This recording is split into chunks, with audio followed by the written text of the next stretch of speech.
For God so loved the world, come on, that He gave His only Son. 오늘 본문에 이 혈루증 앓는 여인이 28절에 옷에만 손을 대어도 내가 구원을 받으리라 하는 생각을 합니다.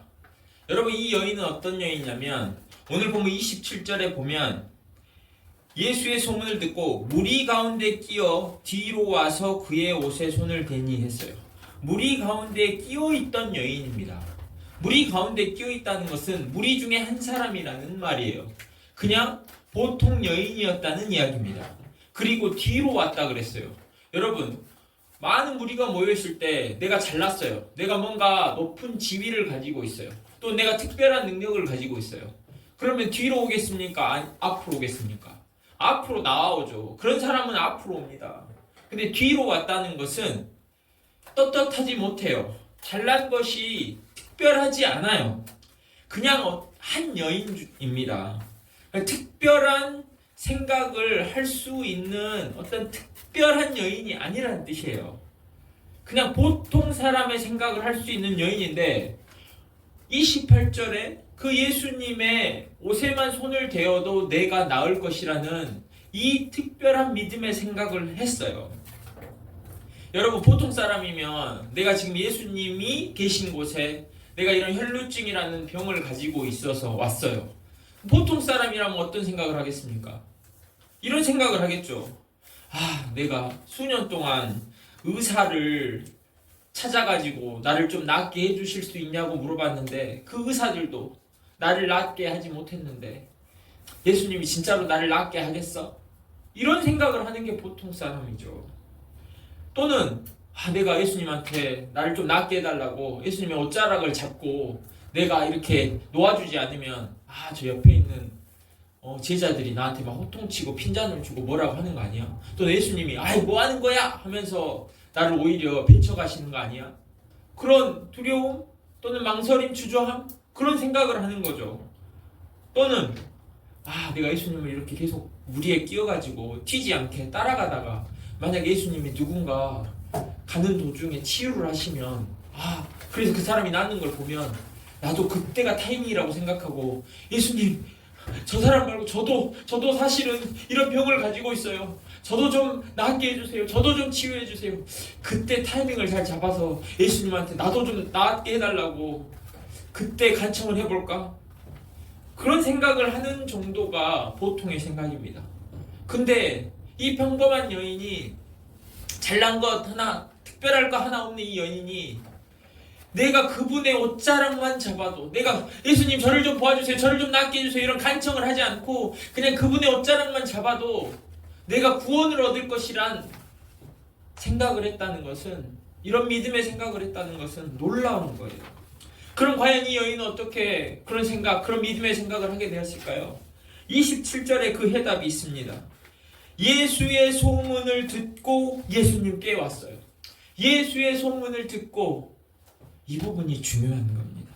여러분, 예수님에 대한 믿음이 어떻게 생겨요? 예수님에 대해서 누군가 이 여인에게 이야기를 해줬어요.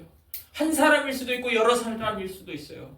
이 여인이 특별한 이 병으로 고통받고 괴로워할 때 누군가 예수님에 대한 이야기를 했는데 그 들었던 그 소문이 늘 듣고 할 때 이 여인도 모르는 사이에 이 여인이 예수님에 대한 믿음이 싹트기 시작했다는 거예요. 여러분, 로마서 10장 17절에 이렇게 말합니다. 그러므로 믿음은 들음에서 나며 들음은 그리스도의 말씀을 말미암았느니라 라고 이야기해요. 믿음은 어디에서 난다고요? 믿음은 들음에서 나며. 우리가 듣는 게 아무것도 아닌 것 같죠? 근데 듣는 게 정말 중요합니다. 특히 그리스도의 말씀은 그 안에 능력이 있어서 들으면 우리에게 믿음이 자라게 되어 있어요. 하나님의 말씀 어떤 것입니까? 그리스도의 말씀은 어떤 것입니까? 히브리서 4장 12절에 말합니다. 하나님의 말씀은 죽어있는 것이 아니라 살아있고 활력이 있어 좌우의 날선 어떤 검보다 예리하여 혼과 영과 및 관절과 골수를 찔러 쪼개기까지 하며 또 마음의 생각과 뜻을 판단하나니 감찰하나니, 이렇게 이야기해요. 하나님의 말씀이 살아있어서 그걸 들을 때에 그것이 어떤 검보다 예리하게 찔러 쪼갠다는 거예요. 혼과 영과 및 관절과 골수를 깊숙이 제 안에 육체적인 질병이 있을 수 있고 제 마음에 심리적인 또는 정신적인 영적인 질병이 있을 수 있고 그것들을 판단을 누가 합니까? 하나님의 말씀이 스캔한다는 거예요. 판단한다는 거예요. 판단한다는 것은 여러분 우리가 아파가지고 병원에 가면 의사가 우리를 쫙 이렇게 검사해보고 판단을 합니다. 그 진단하는 거죠. 우리의 영적인 상태를 하나님의 말씀이 그냥 들으면 그 말씀이 우리를 감찰해요.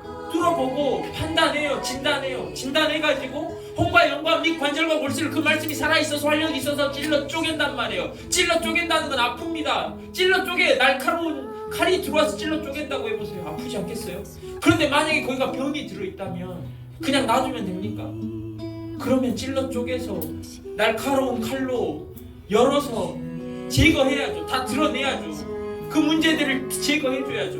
그 하나님의 말씀이 우리를 판단하고 진단하고 그 다음에 찔러서 쪼개서 수술합니다. 수술하면 수술이 잘 되면 어떻게 됩니까? 회복이 일어나는 거예요. 회복이 일어나면 봐보시오. 우리가 일반적인 생각을 가지고 있어요. 우리가 평상시에 보통 사람으로 살아갈 때 일반적인 생각들이 있어요. 그 일반적인 생각에는 세상을 향한 생각, 내 욕망, 내 걱정, 불안, 많은 일반적인 생각들이 있어요. 그것을 하나님의 말씀이 살아있어서 진단합니다. 진단해서 하나님의 영역들이 아닌 것들은 그 하나님 말씀 그 자체가 도려내요. 찔러 쪼개요. 그래서 도려낸 다음에 우리를 회복시켜요. 그러면 그 일반적인 생각이 어떤 생각이 됩니까? 믿음의 생각이 됩니다. 믿음의 생각이. 그러면 우리가 믿음의 생각을 우리 삶 가운데 가지려면 하나님 말씀을 들어야 돼요. 아, 내가 이거 잘할 수 있어요. 내가 그냥 해낼 수 있어요. 아니요. 하나님의 말씀을 들어야지 영적인 사람이 되고 그 믿음의 생각을 갖게 돼요. 여러분 하나님의 말씀을 소홀히 여기십니까? 그 하나님의 말씀을 듣는 것이 얼마나 중요한지 생각해 보십시오.